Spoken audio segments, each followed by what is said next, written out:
One, let's see. Spend 15 minutes painting a 2x3 bulletin board. Well, 2x3, 2 feet, right? 2 feet here, 3 feet here. Let's talk about area. So the area is 6 feet squared, 6 square feet. So it took him 15 minutes to paint this area here, 6 feet squared.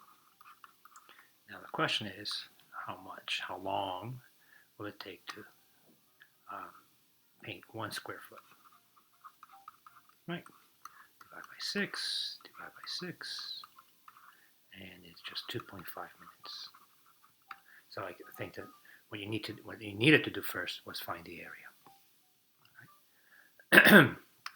Tom drove 290 miles and he used 23.2 gallons. Yikes. Anne drove 225 miles and she used 15 gallons. Oh my God. What are they driving? 1 gallon. Let's find the unit rate for both. So 290 divided by 23.2, right? So 12.5. Unit rate, your cost proportionality. Here is divided by 15, top and bottom. So 1 gallon is just 15 miles. So obviously Han had the better car, I guess. Joseph typed 1,200 words essay in 25 minutes. How long will it take to type, or how many words can he type in 45 minutes? So let's, I don't know. I'm trying to think of an easier way. I mean, I can go from this to the unit rate and then multiply by 45, or if you don't want to do that, you can just set it up and cross multiply. It's really up to you. So I'm going to do unit rate. So the unit rate here is 1 minute.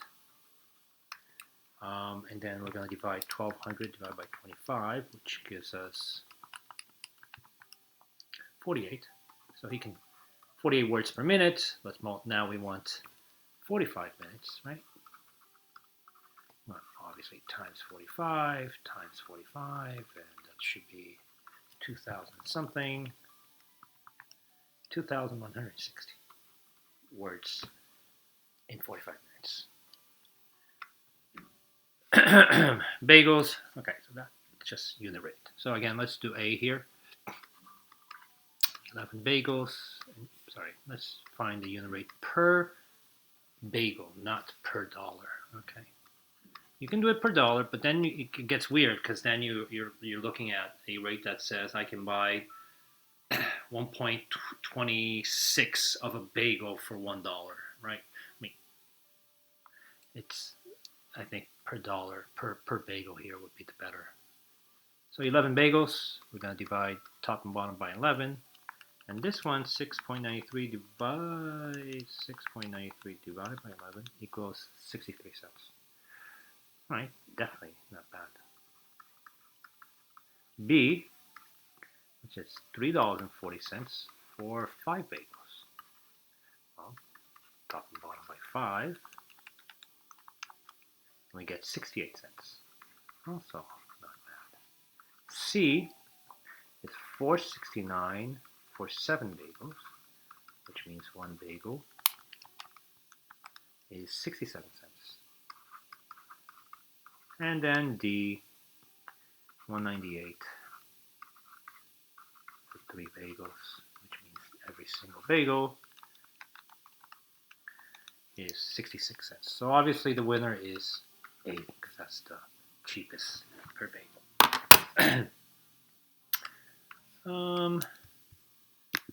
Right, a little preview of your units to come. Negative exponents, positive exponents. So we have 3. Anytime you substitute a variable with a negative value, put it in parentheses. Okay, so we have 3 times negative 3 to the second power plus 5 times negative 3 plus 6. It just makes it easier, less confusing. Because if you don't put the parentheses and you write it like this, then that's a huge difference. Because this, you're not raising negative 3 to the second power, you're only raising 3 to the second power. All right? Which changed the whole problem. So here we have 3 times negative 3 times 3 is a negative. Let me put that to the side. It's a negative times a negative, first of all, so that becomes positive. And 3 times 3 is 9, so that becomes this. Positive 5 and negative 3 is negative 15 plus 6. This is 27 minus 15 plus 6, which is 12 plus 6 and equals 8. 6 factorial. 6 times 5 times 4 times 3 times 2 times 1 plus 5 factorial, 5, 4, 3, 2, 1 times 3 factorial, 3, 2, 1 over 4 factorial, 4, 3, 2, 1 minus 10. Yikes. All right, let's simplify a few things. 4, 3, 2, 1 goes away with 4, 3, 2, 1. Still left with quite a few things on top. 5 and 3 is 15 times 2 is 30.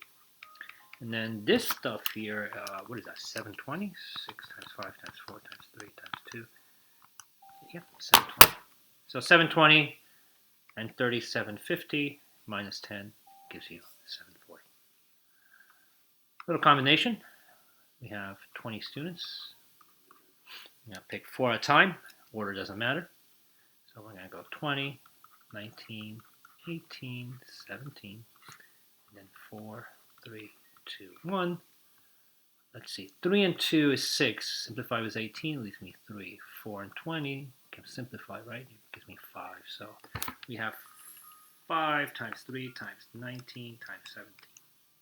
4,800, 40,845. Yeah, that's it. Number 8. So, what is this? She has 4 appetizers, so like 4 choices of apps, 3 soups, 7 entrees, and then 5 desserts. So she goes in there and she's going to order an appetizer or soup first, and then 1 entree, okay, and then 2 different desserts. How many different choices can she make? Yikes. All right, so it's a little bit of everything here. Let's take care of this. She's gonna choose an appetizer or soup. So from that, so remember what or means. Or means plus when we're talking about probability. So she has a choice of 7. So the first spot here, she has a choice of 7. That's her first event, right? There's 7 to choose from. Times. She's going to choose 1 entree. How many entrees do we have? We have 7 entrees, so that's easy. And then from the 5 desserts, she's going to pick 2. How do we do that? Well, that's 5C2, right? A combination. So how many different ways can she pick 2 different desserts from 5? So 5 times 4 over 2 times 1, and that's 20 over 2, which just gives you 10. And that's what we're multiplying the last one, and that's times 10. Okay. 7 times 7 is 49, times 10 is 409. That's a really nice question. 9, on the bookshelf, there are 5 different mystery books. Oh, how many sets of 4 books can Emilio choose if 2 of the books must be mystery and the 2 of the books must be biographies? Ugh.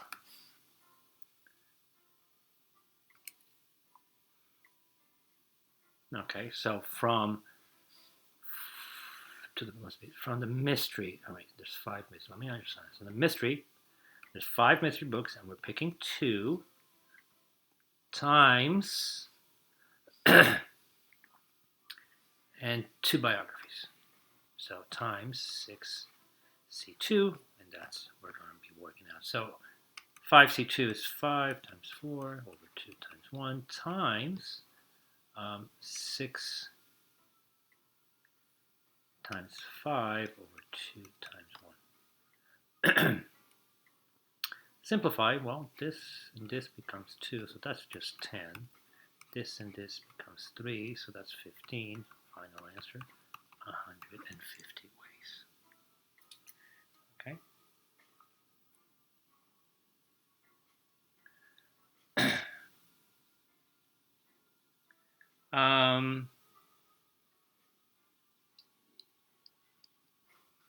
That's that.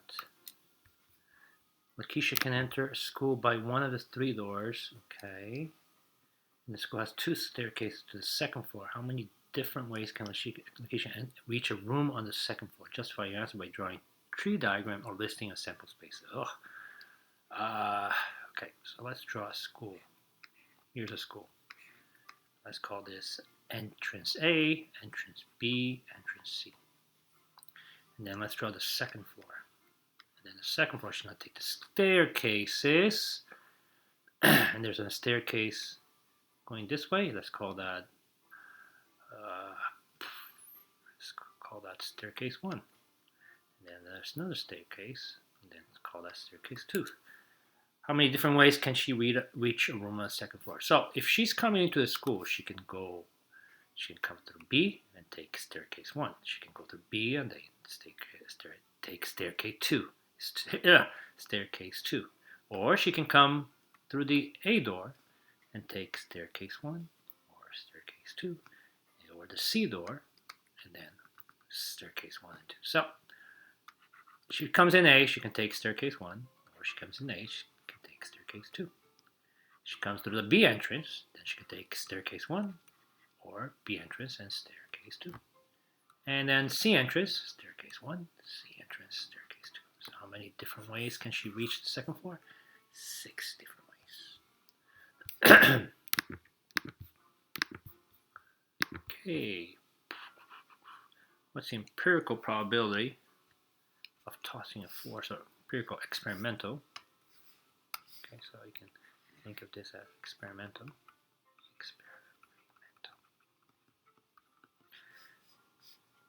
So students toss a number die whose faces are number 1 through 6. The results are recorded in the table based on data. What's the experimental probability of tossing a 4? The probability of throwing a 4 in the experiment, well, let's add this. This is 10, that's 10, and that's 30. So out of 30 times, how many times do we get a 4? We got a 4 6 times. So the probability of getting a 4, tossing a 4 in the experiment was 1 over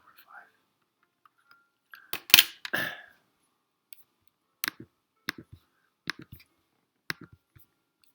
That's it? Wow.